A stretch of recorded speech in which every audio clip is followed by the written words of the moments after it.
کہتے ہیں کہ ایک اعرابی تھا، اعرابی کہتے ہیں دیہاتی بندے کو، وہ ایک مرتبہ نبی علیہ السلام کے روضہ انور پہ حاضر ہوا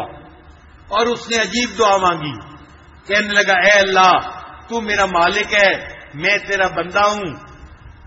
اور نبی علیہ السلام تیرے غلام ہیں اور شیطان تیرا دشمن ہے۔ اے اللہ اگر تو میرے گناہوں کو معاف کر دے گا تو تیرے محبوب خوش ہو جائیں گے، میں بھی خوش ہو جاؤں گا، اور تیرا دشمن شیطان وہ ناراض ہو جائے گا، وہ افسوس کرے گا کہ وہ مجھے بہکا نہیں سکا، اور اے اللہ اگر تو مجھے معاف نہیں کرے گا میں بھی پریشان ہو جاؤں گا، اور آپ کے حبیب صلی اللہ علیہ وسلم کو بھی قیامت کے دن افسوس ہوگا، اور اے اللہ شیطان کو خوش ہو جائے گا کہ آپ نے میری مغفرت نہیں فرمائی۔ اے اللہ اب آپ فیصلہ کر لیں، آپ نے شیطان کو خوش کرنا ہے یا اپنے محبوب کو خوش کرنا ہے؟ میں تو معافی مانگنے کے لیے آپ کے محبوب کے روضے کے اوپر حاضر ہو گیا ہوں۔ اور پھر اس نے عجیب بات کہی، کہنے لگا اے اللہ ہم عرب ہیں، ہمارے ہاں جب کوئی امیر بندہ فوت ہو جاتا ہے اس کی قبر کے اوپر غلاموں کو آزاد کر دیا جاتا ہے، اللہ یہ تیرے حبیب کی قبر ہے، ایک غلام حاضر ہے، اللہ تو اپنے حبیب کی قبر پر اس غلام کو آزاد فرما دے۔ اللہ رب العزت نے اس اعرابی کی دعا کو قبول فرما لیا۔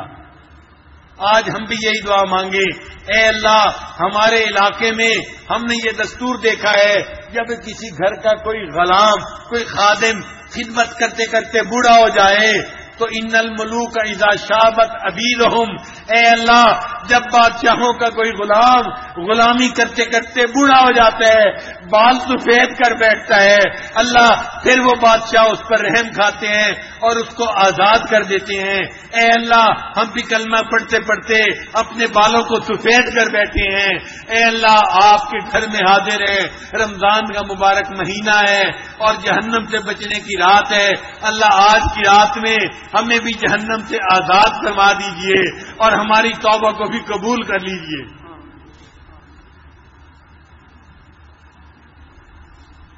لا